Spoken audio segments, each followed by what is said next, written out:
say for 1 hour today, I'm going to believe that you're real, that you're talking to me, and we're working together just for 1 hour. I'm not going to let any doubt in, not even for 1 hour, and then after that, and I told my brain, told my monkey mind, right? Okay, once this hour is done, you can go back to doubting and disbelieving as much as you want.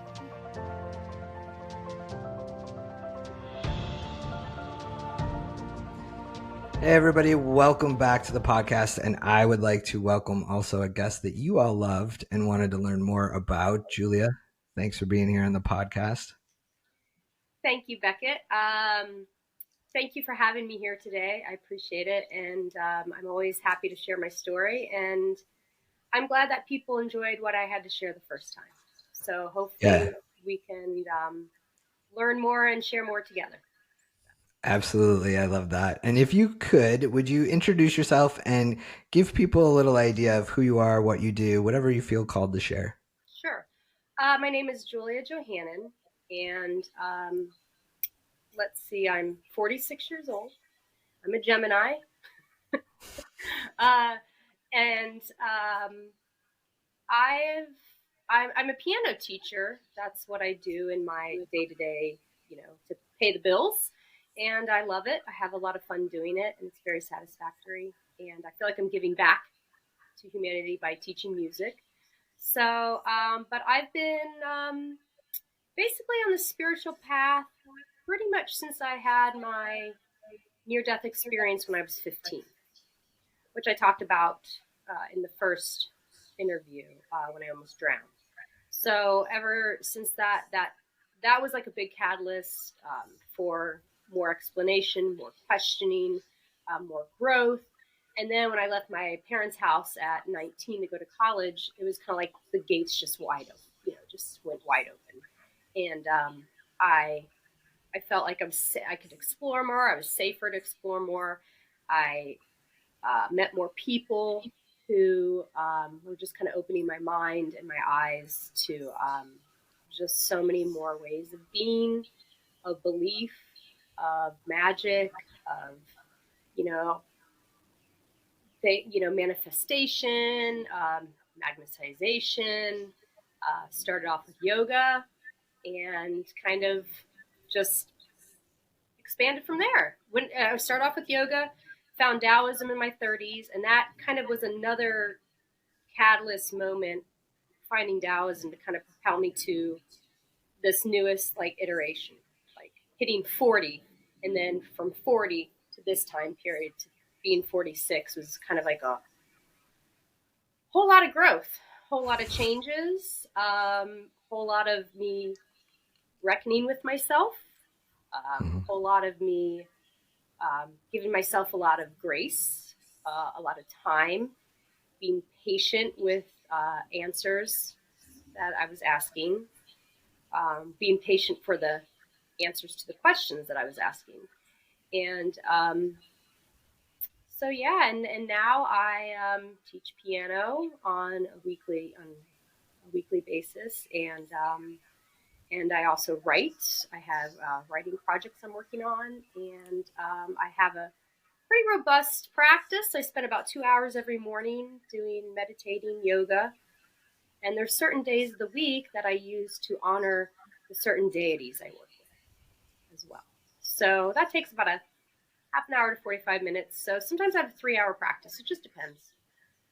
Wow. So I usually start about 9, get down about noon, maybe. So that's a great way to start the day, though. Yes. I very much enjoy it. And I have a lot of time, and I really appreciate that I do. And I remind myself of that occasionally. Hey, you could be working at the coffee shop like you were, getting up at 5 in the morning and working until 3 every day, and but I'm thankful to be doing what I'm doing, and I'm happy to share and about my experience too. So. Well, for those of you that haven't listened to the first podcast that I did with Julia, I'll link it down in the description if you're on YouTube. I also put it in the description if you're on the audiocast. I highly, highly, highly recommend it, because we're kind of going to branch off to a topic that you touched on that episode that I was enthralled with, and I know a lot of other people have been enthralled with, and I really want to dive deeper into that in how you get onto it and all of that. So it was in the realm of the Greek gods, Right. Right. that you had talked about. And so what I wanted to know, and really to help people understand, is what sparked your journey into that realm of the Greek gods as like a source of solace or inspiration for you? Like what started that? Well, what started is about in the summer of 2020. I came to this realization that I had my guides. I knew who they were. I had a great alchemical inner alchemy practice through Taoism. Getting a lot of good experiences from that, feeling a lot of satisfaction with what I was doing. But there was areas that um, didn't seem to be getting better or Okay. advancing or evolving the way I would hope they would.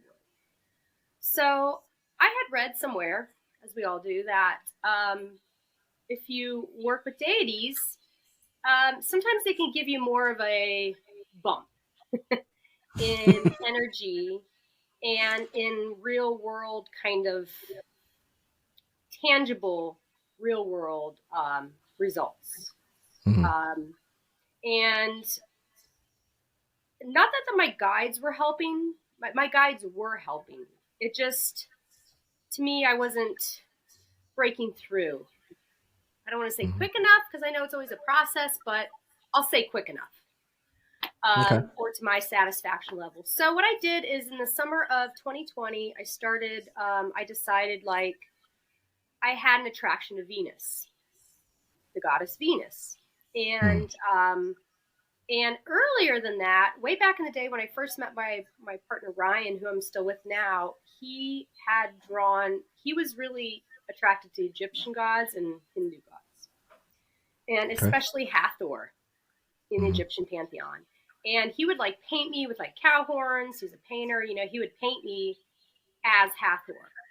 And he painted a cow for me with the horns and the moon, and I have it hanging right here in my studio. So she was the first goddess that I resonated with, Mm-hmm. and but at the time when he kind of brought her into my life, I was still kind of under operation of like I didn't trust any gods, I didn't trust any god, I was still kind of coming off of that Christian Mm-hmm. paradigm and idea of a big scary god, you know. Right. So I was like, I'm not ready to mess with gods yet. I feel it's kind of intimidating. So, Yeah. put that aside, but I still always was aware of the Egyptian gods and especially the Hindu gods through yoga. Mm-hmm. And I had tried my own practice of reaching out. I was like, well, I'll kind of explore. You kind of ping, I call it pinging. You kind of ping these gods and see if anything pings back, right? So I did that with the Hindu gods, and I love the idea of Hinduism, and I didn't seem to get anything back. Like Mm-hmm. it was kind of like I was on the phone and nobody was picking up on the other end, right? So I was like, okay, well maybe I'm just not ready for that, or maybe they're just not resonating with them. So then in the summer of 2020, I was like, I'm going to try this with Venus because I need to really open my heart. I had quite a walled off heart still at that point in time, even though it was only 4 years ago or so. And I just I was deeply suspicious of people. I had a hard time even being open with my partner for 20 years, or almost 20 years. And I know some of it was from the way I was raised, and Mm-hmm. and some of the issues I had with my mother. I had just really closed myself off. I was really about protecting my heart. I never felt too deeply in love with people. I never gave too much away. I kept a lot of things close to the vest, and I at that time I thought vulnerability was weakness. Most people do. Yeah, Sadly, I, still. Yeah. and I get it because Well, that's just like a whole other subject, right? No, I get it. That could be a But whole you interview can, about vulnerability, right? I know, but you can succinctly speak about it if you want Yeah, to, because yeah. you're So right. it's Yeah. more like, yeah, when you're vulnerable, you're putting yourself out there, and you could get hurt, right? Right. And you could be betrayed. So always had a thing with betrayal. And when you talk Mm. about past lives, that's one of my themes. When I did my Edgar Cayce readings, past life readings, one of my big themes was betrayal. Oh, wow. So I was worried about that, and I had been betrayed by some friends, and so I was just like, no, I'm not letting anybody get too close. So I was like, I'm going to work with Venus. She's the goddess of love, vulnerability. I just felt like she could kind of help me break that, crack my heart open. But you had a partner at this time, right? Oh yeah, yeah. So did you feel you were open to your partner or no? Not as much as I would have liked to have been. Okay. Yeah, I still was like, oh, I don't want to talk about this because what if he doesn't like me anymore? What if Right. he leaves me? What if he doesn't understand and then it's just awkward all the time? I'm also, because the way I was raised in a tumultuous household with a mom who could go off in any minute. You don't ever want to really Rock the boat. rock the boat, right? Yeah. You don't want to make anybody too upset. You want to keep the peace. And I'm a middle child too. Oh, wow. So it was kind of like I really had to keep the peace, Yeah. So, but I was kind of tired of that, and I knew I was missing out. Like everything I had read kept saying, in order to have deeper and more mystical experiences, you have to be vulnerable. You have to be able to say, okay, I'm open to this, and it might be hurt, but I'm going to learn something from it. So you have to, and just for anybody out there, if you want to explore deeper into your abilities, your psychic abilities, your connections with guides and gods, you have got to allow yourself to be vulnerable. Yeah. That's huge. You have to be willing to take a step. You have to be willing to fail. You have to be willing to be wrong, and that's scary. That was really scary to me, and threatening. Your survival instincts start kicking in, like, oh, I can't do that. Well, plus you don't know, right, what the people around you are going to think or say. Right. Then you've got that whole realm. Not enough of just like, Right. Is this real for me? But then what is everybody else around you trying to tell you? Right. Exactly. Yeah. So it's like that's two levels, right? Your own disbelief, and then everybody else's disbelief, right? So I started what I call working with. Okay. And I started working with Venus that summer, 2020, and I was doing offerings, but not a set day of the week. I didn't have a really ritualized structure about working with her. It was kind of like I'd sit down in the daytime and be like, in my morning practice, and I'd be like, okay, help me to open my heart. Help me to know that vulnerability is strength. Like that was my mantra, like every day. Help me to know that vulnerability is strength. Show me that vulnerability is strength.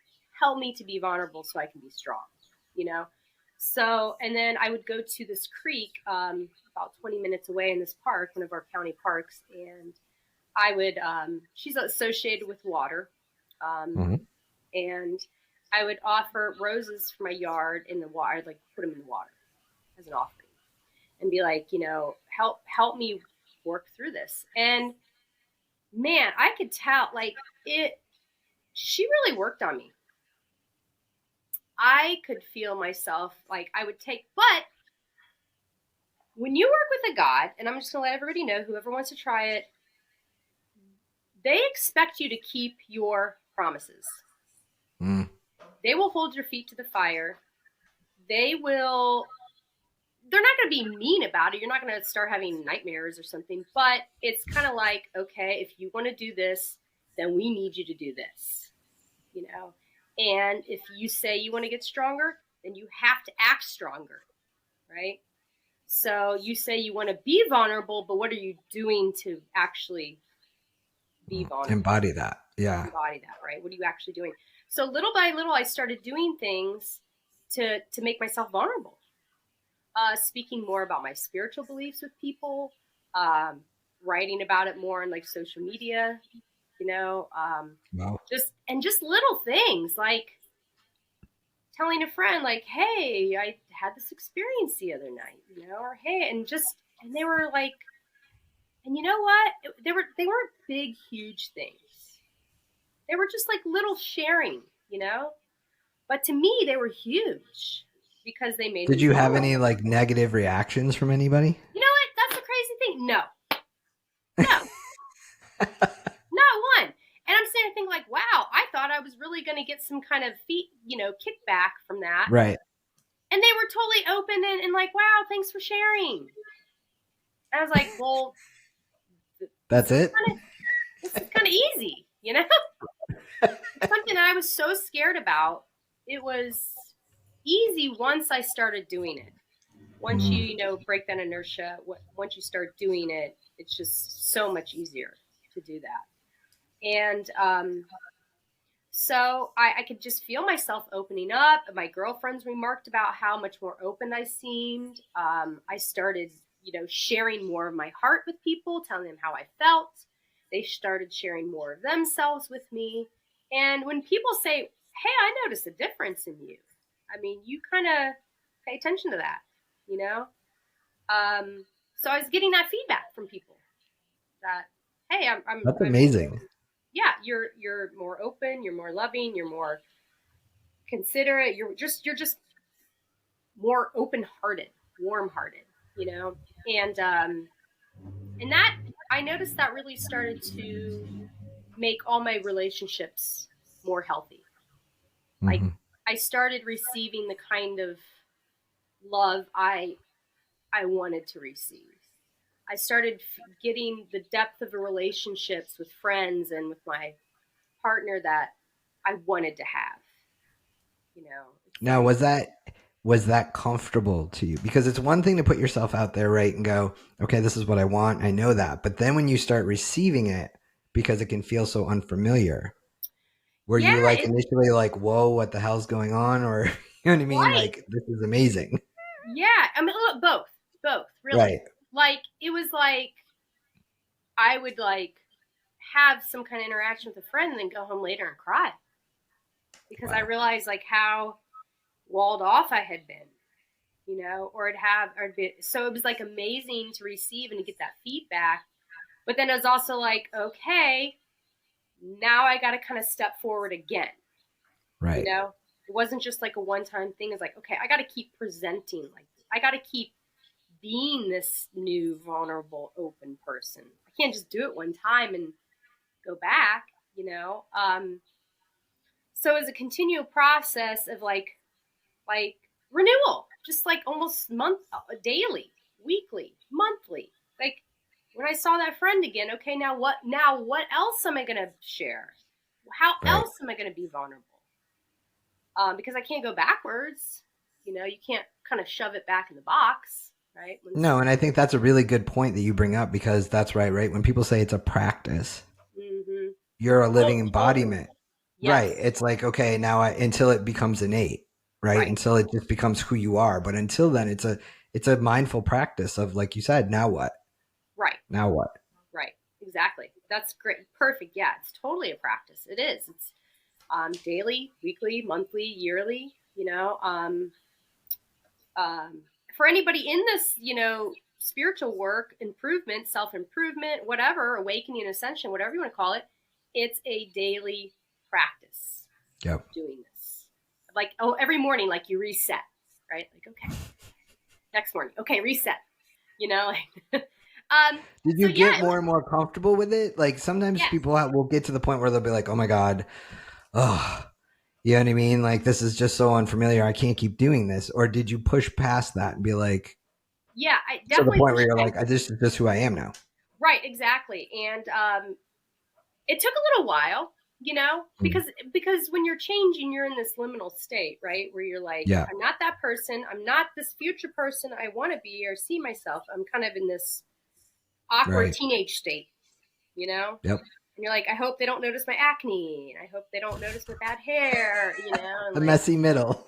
right. Right. So, I'm sure they loved your acne, by the way. oh my gosh. But to the point, yes, I kept moving forward because I wasn't going to go back, and I noticed that the people around me in my lives, they changed. My partner, he started being more open, more trusting with me. I mean, it's just like the ripple effect, the domino effect, you know? Well, yeah, because what people don't understand is once you create that space within yourself, you're also inviting this space for other people to do the same thing. Oh, totally. Right? Yeah. Like it's an energetic permission slip where I know you just went and saw Bashar, and I know he talks about it. It's like, it's a permission slip to say like, okay, now I'm being vulnerable and you're allowed to be vulnerable with me. And I will allow, we can co-create that way and coexist that way. Right. Right. Yeah. So that's cool too. I mean, to see the people around, I'm like, whoa. So back to the goddess thing with Venus. So basically I just was like, wow, this is really cool. And it really works. And I feel like I have a being who's kind of like now some people, Beckett, might not like this. They might not like a being who functions as like a parent to them. Mm-hmm. They might not like that, and that's okay.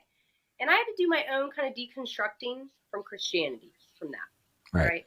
And then I came to this point where like, it's not the parent aspect of the God that I had a problem with. It was the dogma of the church, right? It was like the people who make the rules, right? And I actually liked feeling like there is a bigger being who had a little more oversight, view of time and human evolution that could be like kind of steer me, if I needed to be steered, and who could comfort me if I needed to be comforted. And so that was really cool. And I had some visions with her, and they were really powerful visions. And I said, okay, now I still didn't have a real formal offering practice or ritual with Venus, but I kind of kept at it because it's kind of like once I start something like that, I don't like to just stop it. That's me. Well, and you were seeing, I hate to use the word results, but do you know what I mean? There was an energetic result from what you were doing with her. So I totally understand that. It's like right when you lose weight and you start eating properly and you start losing, you're like, oh, okay, this works. I'm going to keep going. Right. So did she lead you to dive in even deeper? No, she wasn't a gateway goddess for me. Okay. But I was like, well, I want to explore a little bit more. So like in the early fall of 2020, I was like, I'm going to go and I'm going to figure out who my celestial parents are. Have you heard of that term? I have not, actually. It's pretty easy. It's based on your chart. You look at what your planets are, what houses they are, what elements show up the most. Okay. So my elements are mostly air, first of all, and then earth. So I was like, oh, huh? That's me. Oh, it is? Oh, okay. Yeah. I have a lot of air in my chart, but I'm a Taurus. So yeah. And I have like a stellium in my third house, which is ruled by Mercury, right? Okay. So I was like, oh, so air, and so in kind of a Western astrology aspect, Mercury is my celestial father. Okay. Venus is my celestial mother. So, and you can look at it as an element too. You can, if you don't like the gods, you can just say air or earth, And so I was like, oh, well, I've always been curious about Mercury. I know who he is. I read the myths, the Greek myths. I know about the air elementals. I know about some more of that Western magic tradition, like Mm-hmm. the stuff that came down and eventually became like the Golden Dawn, and that kind of Western magic occult tradition. So I know about him through that. I knew him through art. I know that what he was the god of, and so I was like, well, I like Mercury, and I'm gonna reach out to him and see what happens there. Like, because I wasn't looking for him to necessarily help me with anything. I Mm-hmm. just was looking for my male, probably what I would say, like my father, my celestial father, right? So I had my mother, and I wanted my father, and I wasn't happy with the Christian God, with Yahweh. It's too much. So, um, but I felt like I wanted that connection, like, and I get along great with my parents. After we kind of work things out, we get along great. Um, I just, but I wanted that divine connection that I had when I was in church. Mm-hmm. Like, I wanted that connection to something bigger than myself. And um, yeah, so I started researching him, and I came across, and then I knew his name was also Hermes. And I was familiar with Hermes for the same reasons why I was familiar with Mercury.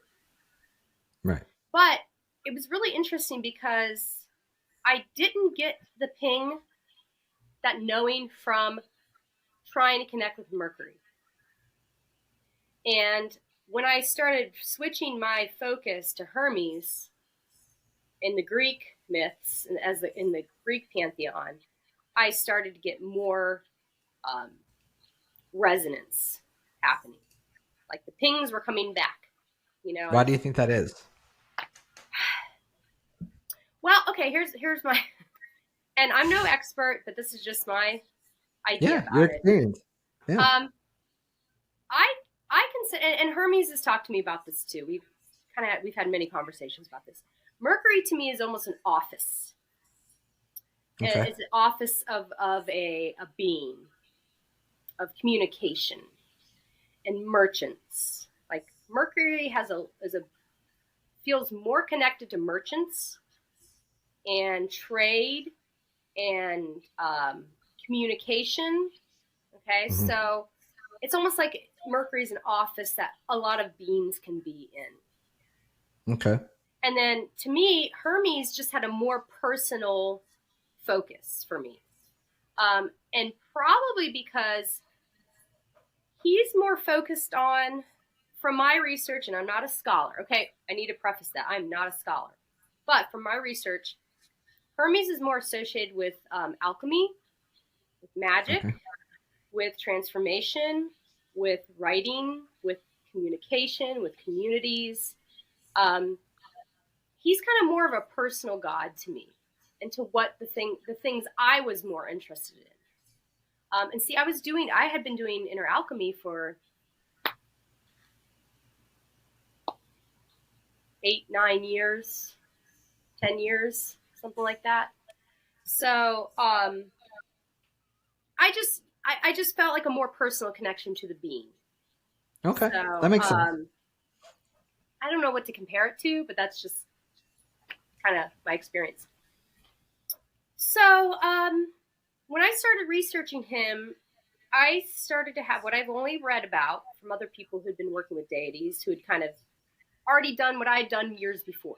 So I was Mm-hmm. reading people's blogs. I was looking up information on the internet. I talked to a couple ladies who are more familiar with, like, we're more into witchcraft, or more into working with deities, or our ancestors, or mediums. I talked to them, and so I was doing all this research about how you go about doing this, how you work with it, how you work more formally with a god, and what one of the things that people always recommend that are experienced in this is that you really research the god. Like you really, really Okay. research them. So you know all of what humans have said, all of what the experiences people have had with this being, all of what you know, just everything what you can find in history, from people's accounts. And so I did all that. Like I spent about 4 months researching, and I would sit there and in meditation, I would at night I would ask him questions, and I'd be like, "Can you explain this to me?" And it was kind of like as soon as I reached out to him, I can't remember that saying, but the saying, if you take, you know, one step toward the gods, they take 10 towards you. Mhm. I can't remember who said that. But that is so true. Like when I stretched forth my hand, when I was like, "Hey, let's connect," he was like, "Okay, let's connect." And for me, that was Hermes. That wasn't Mercury. Right. That was Hermes.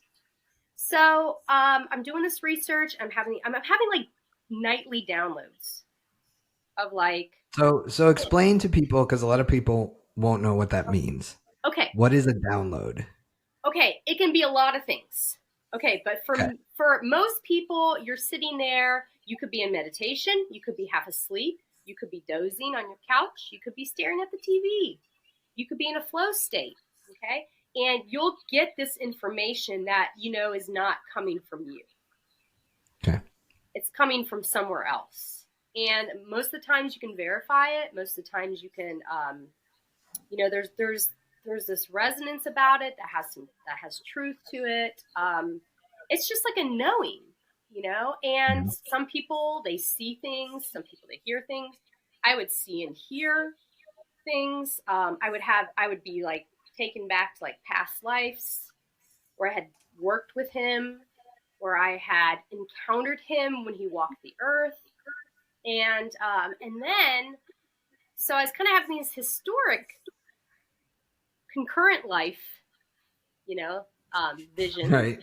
It's not past, right? It's concurrent, past Right. life, concurrent life, right?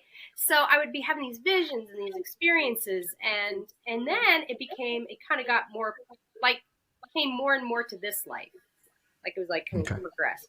And then I started remembering all these ways that I was connected with him as a child, like the things I liked to do, the ways I expressed myself, my interest, even about what kind of dogs I loved. So I was just like, he's always been a part of this life and other lives, you know? And like for it, I'll just give you a quick example. As a child, I was really athletic. Mm-hmm. He's a god of athletes. As a child, I was also very creative, art and music.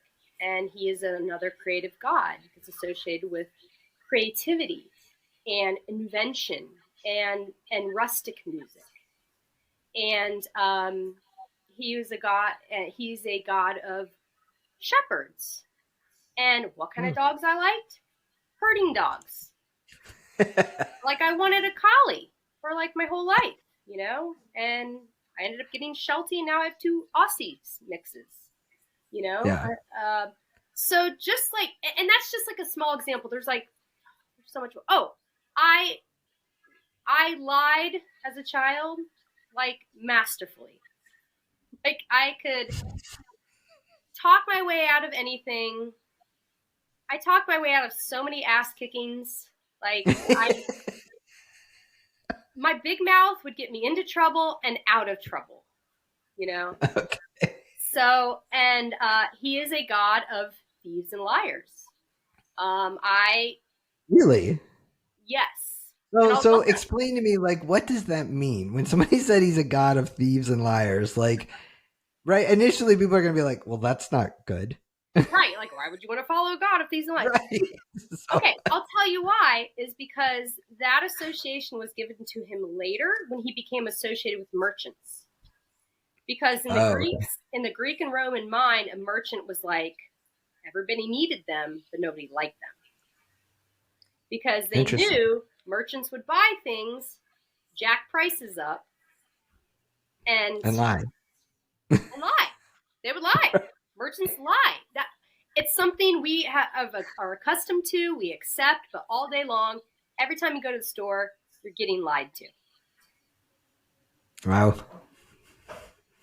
Yeah, no, thank you for clarifying that, because, you get it. You hear about gods, right? Always. It's always like the, I don't, whatever you want to say, the more positive side of life. So to hear a god say, I'm the god of, thieves and merchants, it's like, Yeah. that's interesting. You know what I mean? Like, what does that even mean? But to your point, that makes total sense. Right. Yeah. And I've worked in retail plenty of times. I know what they're charging people is not, they don't have to be it's not charging even that close. much. So that came later with his Mercury aspect. Okay. So that came more from a Roman angle. Now, why is he the god of thieves? Well, because Hermes is a liminal god. A liminal what god. does that mean? Okay, liminal means the in-between spaces. In between what spaces? God, huh? In between what spaces? All spaces. All. Conscious, unconsciousness, a locked door and an unlocked door, night and day, death. So he's the messy middle. He's the messy middle. Okay, perfect. Right. Yeah. So I was like, cool, I can hang. I was a messy middle. I still am. Right. So traditionally, classically, you would pray to Hermes if you were a merchant to protect your goods. Okay. But if you were a thief, you would pray to him to help you get the goods. So, and I interrupted you, and I didn't mean to, because I just want to make sure that those who are listening understand what we're talking about and get the whole picture. So I apologize for that. But so when he's a god of thieves, what? Explain that a little bit better. I get the messy middle part, but what else? So being a thief is a gray area. Okay, you've probably heard this example before, as listeners have. If you're a father who needs medicine for their child, but they cannot afford that medicine, what choice do they really have but to go try to steal that medicine? Okay. So imagine in a society where things weren't, behind lock and key everywhere, and you didn't have guards and securities and alarm systems. You might be a desperate father or mother who wants to feed your child, but the only way you can feed your child is to break into the storage of the rich man who's holding all the food in town. Yeah. Right? So one thing I really want people to understand about Hermes is that he is an amoral god. Okay. So Hermes does not take sides. Mm-hmm. Hermes will help the thief steal what they need to steal, and he'll also help the person protect their goods. So, does that make sense? So what if somebody, I'm going to play devil's advocate, says, I understand the thief part, right? I totally get that. Mm-hmm. But what if somebody just wants to steal because they just want to steal? They don't necessarily... They don't have need medicine agenda? Or... Right. I just want to steal this so I can be a merchant and sell it. I want to steal your car so I can sell it to somebody and make money.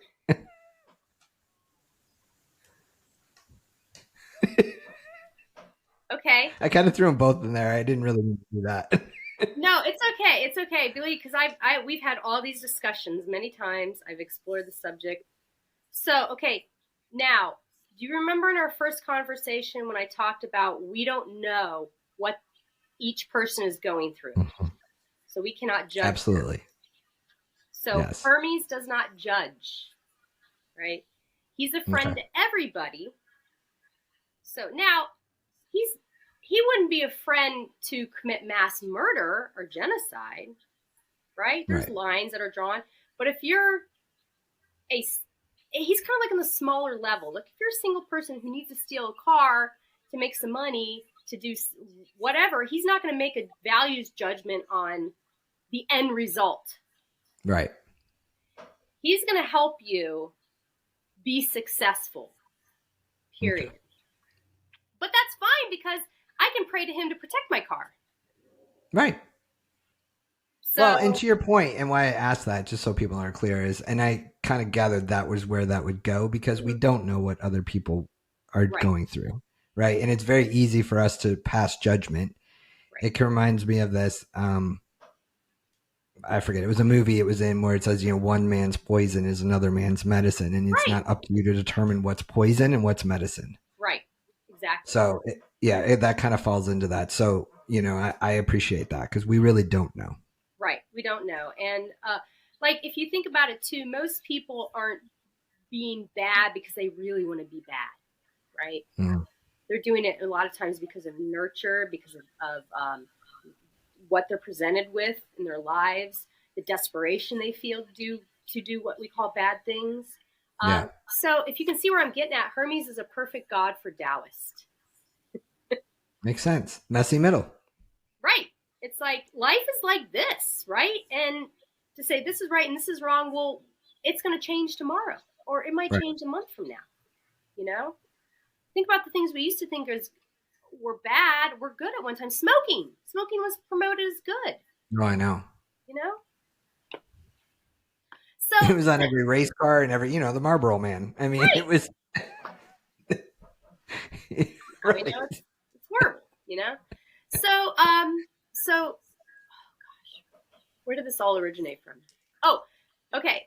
So, does that kind of clear things up? I want people to kind of understand that when you're living in a world that can change from one day to the next, 1 second to the next, where good and bad are subjective, working with a God who can help you walk that middle path most successfully is super helpful, very helpful. And anyways, so when I was reaching out to him, I was just having all this like, wow, yeah, we're like this. So when you say reaching out, so you were pretty much just meditating. I was researching. I was journaling daily about it. I would write down about my findings. I would look for connections in my life with Hermes. I'd write when synchronicities would happen. I would write about signs and omens. And I was still working through belief. And every time I asked him to give me a sign, to give me proof, he would come through. Becca, there was never a moment when I was like, oh, well, he never answered that. It was always like, okay. Now, you have to be specific about those things, right? You can't just say, let me see a cloud today. No, you really do. You need to be, and that's what and I know people are thinking, okay, well, let's say I want to do this, and how do I start working with these deities or any, any guide or anything? And something I've even taught, my clients is, right, you have to be a practice, but you got to be specific. Like, I want to see a pink polka dotted, I don't know, dog. Right. Do you know what I mean? In that case, so it's unique and rare. So, when you see it, that the message is there because it's validating, right? Where else you're missing a pink polka dotted dog? I mean, and that can come out in any way, shape, or form. It can come in any way. It can be on the TV. It can be on a book. It can be on a billboard. It can be, you can find a sticker on the ground. Like, I'm telling you, that kind of shit. It's like, and when that happens over and over again, you're just like, you can't, it's undeniable. Yeah. And even though I had so much doubt, so much disbelief, he kept providing feedback. And I was like, I would talk to him. And I'd be like, I'm getting over this being scared of God stuff. I want to believe in you. I want to believe. I had so much disbelief to walk through, to get through. And I remember I had a conversation one night. My guardian angel was present, Gadriel, the one I talked about in the first interview. Hermes comes in, we're sitting there, and this shit would happen when I was watching TV. So it's not even like you have to be in some altered mind state thing. You don't. He came in, and Hermes came in and sat on the couch, and he said to me, he's like, what's it going to take for you to trust me? I know you want this relationship. I know you want to work together. We have things to do together. What's it going to take for you to trust me? Can you trust me? And I remember Gadriel, my guardian angel, was sitting there. He's like, it took me 10 years to get through to her. So good luck. Like, they were having a conversation about me that I was like privy to, you know? And I just remember, you know, I see this in my mind's eyes, you know, Hermes is just like, 10 years, you know? So. And how did you feel though, hearing that? It was hilarious. I just started laughing. It was just funny because I realized, like, oh yeah, like I've already done this. Julia, you've already done this. Yeah. You know the discernment process. You know how this works. You know that you just have to take it day by day. Trust, believe, be open, be receptive, be vulnerable. And so now, so then I knew I could move quicker in this relationship with Hermes. Right. So Hermes asked me to do something. He would give me like little exercises. And one of them was, okay, so you want to have this relationship, your soul, your heart, you're like, you want to have this relationship. Like, you know you do, but your mind is in the way. So I want you to just do this. He's like, if you can trust me just 1 minute a day, can you just trust me 1 minute a day? I said, yeah, I can do 1 minute a day. Sure. So he'd be like, okay, ask me for a sign. I'd ask him for a sign. That would show up that day. And then he'd be like, okay, that's your minute. And then a couple weeks went by. Can you trust me for an hour today? And for that hour, this sounds so ridiculous, but my mind was so worried about this shit. But for 1 hour, I'd clear my mind of all worries, of all doubts and disbelief. I say, for 1 hour today, I'm going to believe that you're real, that you're talking to me, and we're working together just for 1 hour. I'm not going to let any doubt in, not even for 1 hour, you know, just, and then after that, and I told my brain, told my monkey mind, right? Okay, once this hour is done, you can go back to doubting and disbelieving as much as you want. But for this 1 hour, we're going to act like everything is possible. In this 1 hour, everything is possible. So then we worked up to a day. For this day, everything is possible.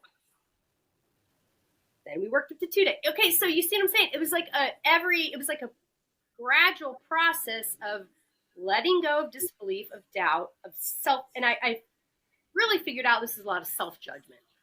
Right. Like worrying that I was crazy or stupid or people were going to judge me or I was going to be like, you know, ridiculed on the streets or something, you know. And so he just asked me that. And I'm telling you what, it like, once when I could let go more and more, he became more real, more apparent, more tangible. It just was like more, you know, to where basically on December 13th of 2020, now this process actually kept happening after this moment. So this event we had, and this is what a lot of people do. Pagans do it. A lot of people that are into Wicca will do it, or a pagan path or polytheist is, you know, when you want to work with a god, what you do is you have a year and a day practice. Have you heard that? I have heard that. Okay. So for a year, you pick a day a week and you honor that being. You have communication with them. You don't have to give them any offerings, but you have them in your mind, right? At least once a week. And you kind of make this commitment for a year and a day. Okay, I'm going to do this for a year and a day. And after that, we'll just see what happens. So on December 13th, which happened to be 6 months exactly from my birthday on June 13th, which I didn't even think about. I didn't even like really think about that when this was happening. So we met in a deep meditative state. We kind of had this like field, like my secret garden field thing, you know, like this mental space I go to meet with beings and deities and do healing and stuff. And so I went there and we had this picnic. I spread out this picnic. I was like, here's the things that they say you like. You know, I imagine these offerings to him. And I said, you know, asked him to come and meet me in this place. And because we had before, you know, so it was familiar. And I said, okay, let's work on an agreement. Let's have an agreement how this is going to work. He's like, okay, fine. What what do you want to do? You know, and I said, I'm gonna honor you every Wednesday.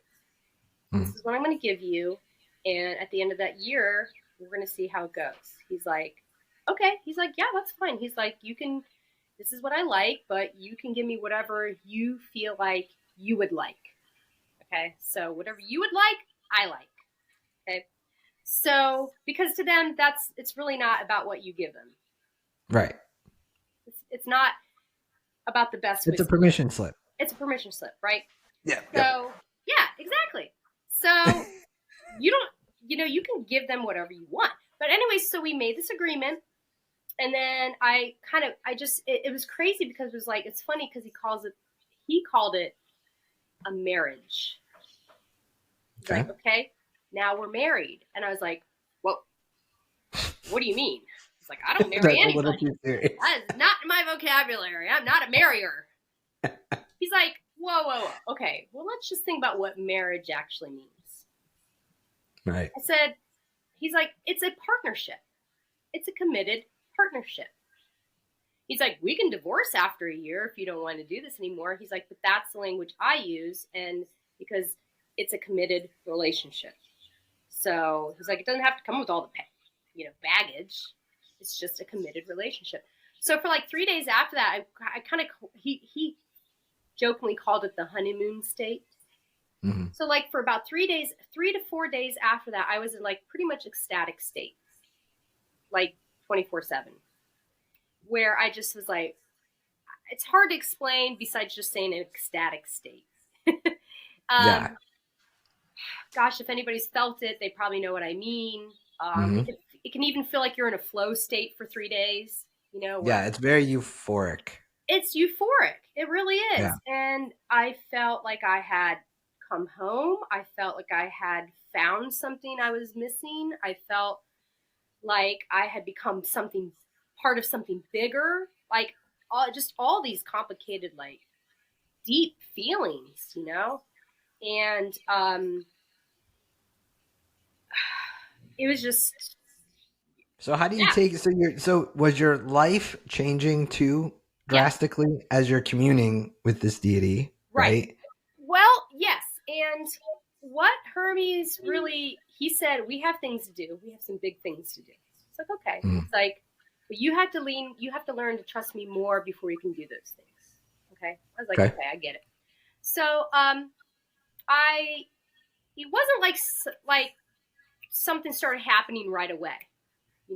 It was more like me feeling more complete so I could be more empowered to do what I wanted to do, what I always wanted to do, what I wanted to express in the world.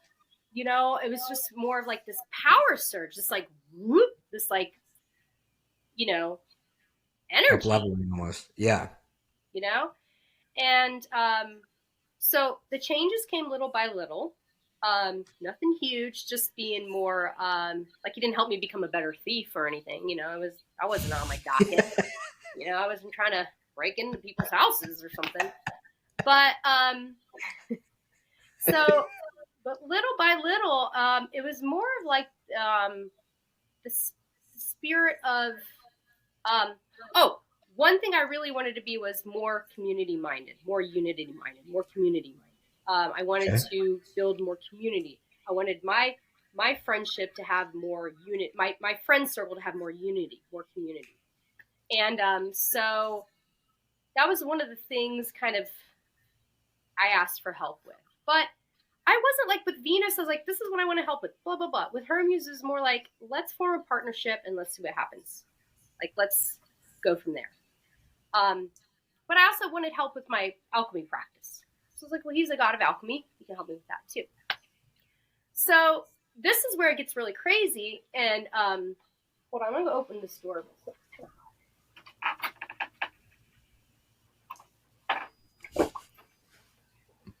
Okay. So fast forward. When I started working with Hermes, or what I like to call co-creation, because what he affirmed to me over and over again, we are in co-creation. You don't need to worship me. I don't need your offerings. I don't need anything. I'm this being that doesn't need anything, and so we're in co-creation. And one thing he kept telling me to help with oh gosh, okay. So I did worry about the worship thing for a while. Let me be honest about that. Because Okay. I was going to more religious communities, Hellenic communities. That's the name of people who worship the Greek gods. Hellenism, or Hellenes. So I was like, well, this is a lot like religion. I'm not into religion, but I had this people were telling me, you have to worship a god. You have to worship a god. You have to. Have you looked up the word worship? Yeah. I It did means too work today. for it. Yeah. Right, and it just really means reverence and adoration. Right, and there's other terms that mean the same thing that don't have as much baggage. Right. So he was like, and we would have these I would be just like, oh, I can't. I want to do this, but I can't do this. I want to do this, but I can't. This mind. Were you struggling? Let me ask you this: were you struggling also to differentiate between myth versus God? Do you know what I mean? There's these mythology, which means they weren't real. Yes. Versus these deities, which are real and they're very much a god. Because back then the Greeks, which is interesting to me, it was all real to them. Oh yeah. Oh totally. It was just and as I'm not real saying as it isn't, right? Yeah.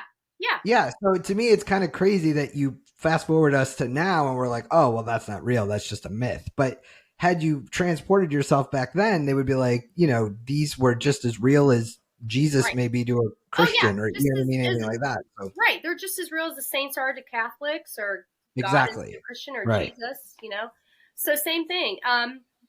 So okay, hold on, let me think. Okay, so let me address this worship thing real quick, and I'll get to the myth thing real quick. Okay. So the worship thing, I had to come to terms with the fact that I didn't need to worship him, even though everyone was telling me I would. So then I started seeing the term work with, and that's more of maybe a Wiccan thing or more of a witch thing, like they work with spirits, they work with gods.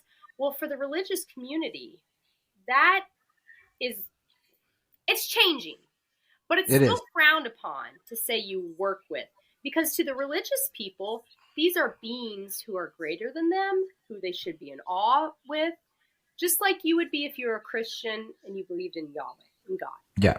Right? Same thing. And that's fine. I'm not just, saying that's wrong. If people want to hold that belief, that is totally their right. And a lot of people find solace and comfort in that. But for me, it was too close to Christianity, to what I'd come from, to what I had worked so hard to get out of, and was still working to get out of. So I was like, I can't do this worship thing. He's like, this is the only time he's gotten upset at me. Only time. I was sitting there all in my head about it and just worried about it. And he's like in my mind's eye, he's throws up his hands. He's like, you can throw away all this shit and I don't care. He's like, throw away my altar. Get rid of my idol. Burn the shit. I don't care. He's like, none of that matters to me. No. He's like, you are obsessing and so worried about something that I don't even care about. Now, for those of you out there, this was my experience of Hermes. Okay, I'm not going to say that's anybody else's. This was mine. But there's a lot of people who say they do have this experience with him, where he doesn't want the worship. He just wants to help people have better lives. He just wants to help in whatever way that means. Whatever way that means. So he was like, yeah. And I said, oh, okay, you seem to be upset about this. I guess I don't need to worry about this, I mean, he was just burn it all, in his mind's eye, my mind's eye is just throwing things around and burning things, whatever, I don't care. And so I said, okay, I think I finally get it, and so from there, I know I put that all aside.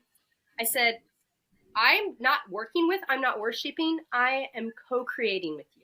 Because I'd heard that term used before, and I loved it. It made total sense. And he's like, yes, we're in co-creation together because I am you, you are me, and we are one. And he would say that to me over and over again, like in meditation. Like that would be my like mantra, you know, and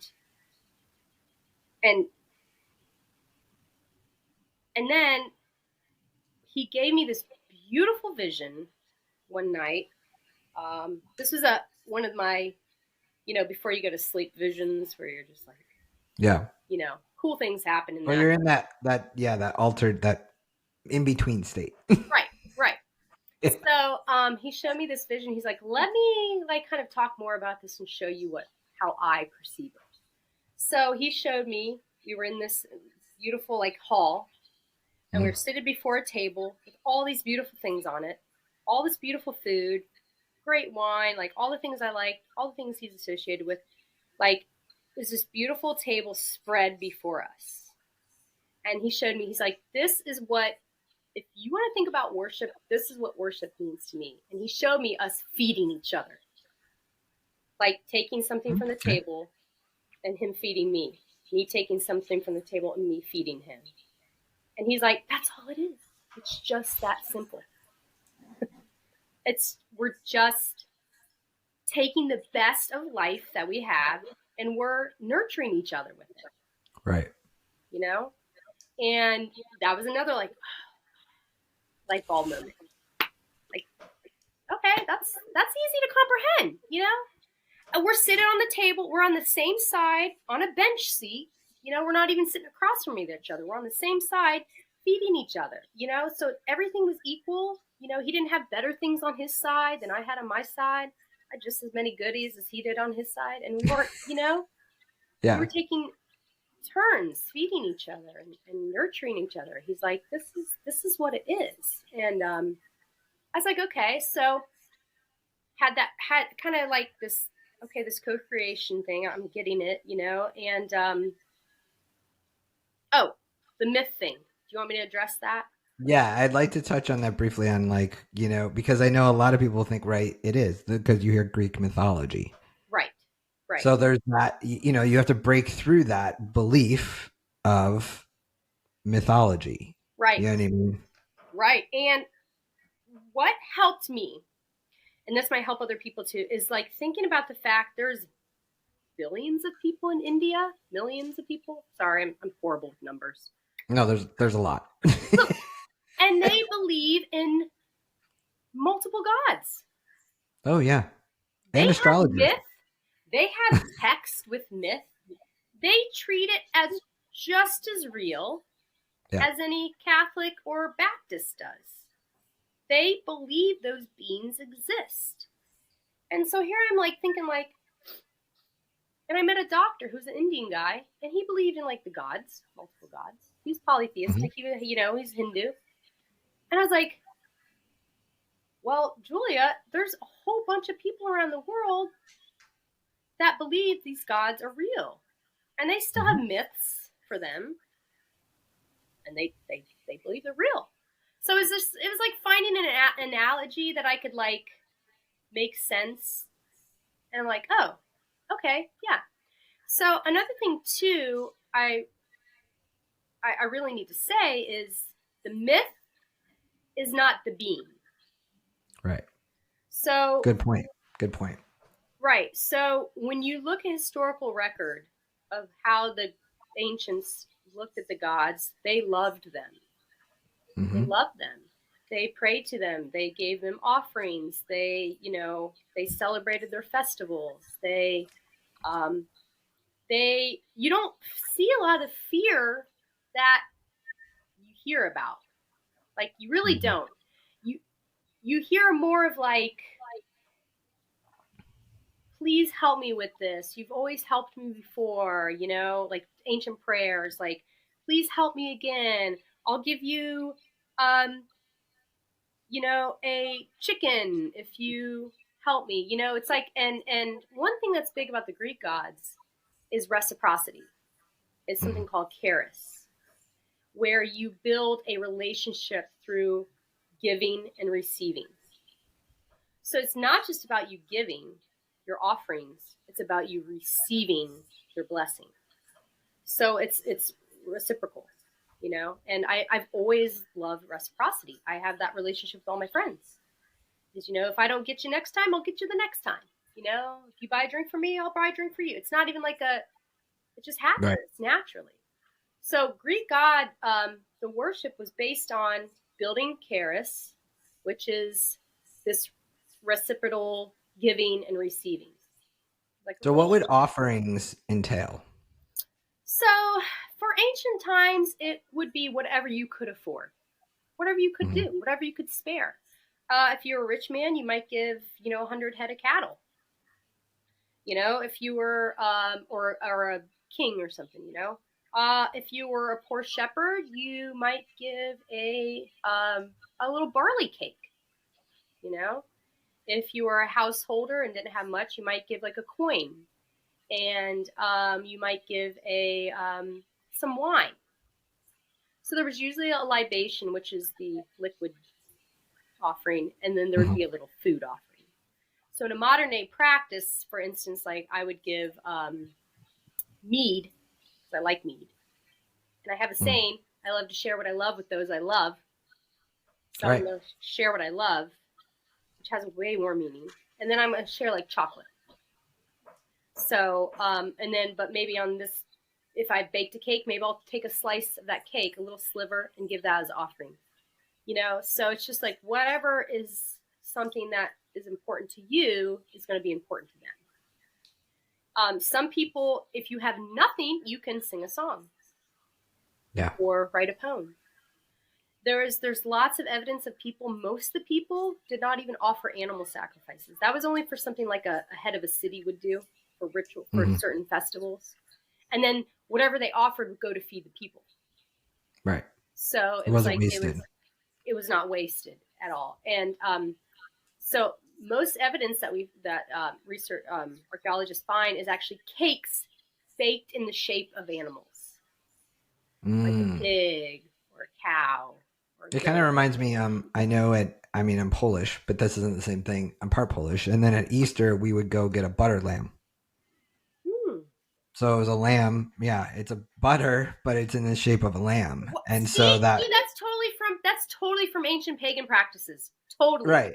And so we would go down to the Polish market in Buffalo, and you see them, and even now with Easter coming out, you see butter lambs all over the place, and you would just go get a butter lamb. So so I totally understand that. You know what I mean? It was like that's just the representation of Right. Yeah. So it wasn't and then so okay, so when you think about myth, you have to have a certain level of education, or at least knowledge that you know of. That you have to have a certain level. Myth was written by men in a misogynistic society. When they write about these gods raping women, it's because that's how men in their society viewed women. Women were viewed as property. They were viewed, and much ancient society is like this, right? It's women were viewed as it's kind of that old quote of like, history is always, it was written by the winners. Right. And the people who kind of had the mouthpiece, So these famous poets that we read their myths from are because they were like the biggest mouths. Yeah. Time, right? So, even, so with myth, you got to realize that there's an agenda there. And the myths are showcasing cultural norms of the time period. Yes. They might give you some idea of how the god might behave, or what they might like, or what actually, to me, it's just about kind of like some personality traits, kind of like what they like, what you can offer them, but that's for like a more ritual aspect, The myths are for entertainment and to inform people about Greek society or Roman society, whichever one you want. Just like the Sumerian myths were. Just like any myth from any culture is. It's like, can you imagine if like 2,000 years in the future, somebody finds True Blood laying around, the book, and they're like, whoa, those people were dealing with vampires and werewolves and crazy shit. You know, I Well, mean, right. That's how, the storytelling was the right, way, cultures, but, there's a small truth in the story, but the majority of the time, the story was not right, truthful. right, right. Yeah. So it gives you some ideas of the god, but not, but to say like, I'm just gonna, this is kind of a popular subject, to say Zeus was a rapist. Um, that is how he appears in myth. Yeah. That's how he's written out, because that's how men in society at that time, especially a king, would be expected to act. Oh, yeah. Also, there's allegory. So then you got layers of allegory. Like when they talk about Zeus abducting or sexually abusing a woman, most of the time it's an allegory of the Greek culture consuming another smaller culture. Right. So, and some people who know about folklore and mythology might already know this, but I just want people to be really conscious that a myth is a story made up by men. But when you look at the historical record of how people thought about the gods, when they wrote about in their poetry and their hymns and their more historical records, they did not view them like that, like the Right. myth being, So, yeah, so it's really interesting. So, you have to kind of work through that if you're going to get into a relationship with a god. A deity. Culture. Yeah. Yeah. But look at Yahweh in the Bible, the Old Testament, is very scary and intimidating and bloodthirsty. And he tells his people to go into town and kill and rape the women and children. I mean, but yeah, there's two very different voices between the Old and the New Testament. Yeah. And people go to church and read that in their Sunday sermon. They're like, oh, but Zeus is a rapist. I'm like, wait a second. What did Yahweh did the same thing? Look, that's right there in the passage. It's not even hidden. Well, and when you look at a lot of different cultures, right, and a lot of different, to your point, different spiritual practices, religions, whatever, they all have those, right, to some degree. And these myths have that because they are a reflection of the society at the time. Right. Like I said, at one point, these gods, goddesses, it doesn't matter what culture, were very normal for them. They're not a myth. It's not. So my point is, it's not crazy to work with them. It's not crazy because people were doing it at some point and it was very normal. Right. And it's just like India, they have astrologers everywhere, and the astrologers are a big part of their lives. And, when you look at our ancient cultures, I figure they always looked to the stars and worked with the stars and the constellations. And it's like, for us, we look at that now and go, well, that's woo woo. Well, why? Yeah. If it's been going on for ancient millennia. Right. And other cultures still embrace it. Oh, yeah. So yeah, totally. Yeah. I think that's why it's important to have conversations like this, because it isn't crazy. No. And it isn't abnormal. More people are doing things like this than you realize. It's just people are afraid to talk about it, and we shouldn't be. Right. Yeah. You know what I mean?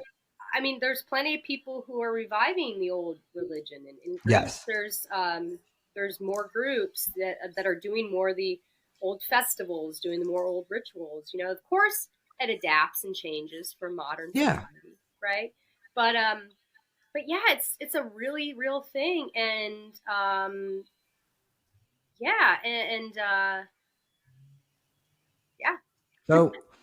So in wrapping this conversation up. Oh gosh, I have so much more to talk. I haven't even talked about Dionysus. I know. Well, I mean, it's already been like an hour and 15 minutes. He's a really fun god. We'll just bring you back on. We'll do another one. We'll talk a whole other hour about Dionysus. That's a lot. Baby steps. We got to give people baby steps to digest. Baby steps. Yeah. Yes. But what I do want to ask you is, right, after reflecting this journey, because I think it's an important conversation to let people know, like, if they're interested in doing this, it's like, what I want to hear from you is, like, what cosmic truths have you unearthed about the dance, okay, between like mortal existence and divine essence? Mm-hmm. Right? Yeah. Well, a lot. But oh gosh. So basically, I feel like one of the biggest things I've learned is that we all have our abilities and powers and gifts. Mm-hmm. And You can be a human or you can be a god. You still have growth. Like these gods, these beings are still on their own growth path. They're still growing, they're still evolving, they're still learning. We're still learning and growing and evolving. And they're not better than us. They're not higher than us. They are different than us. They don't have physical bodies, anymore. But I believe at one time they did. But now they're in a non-physical state.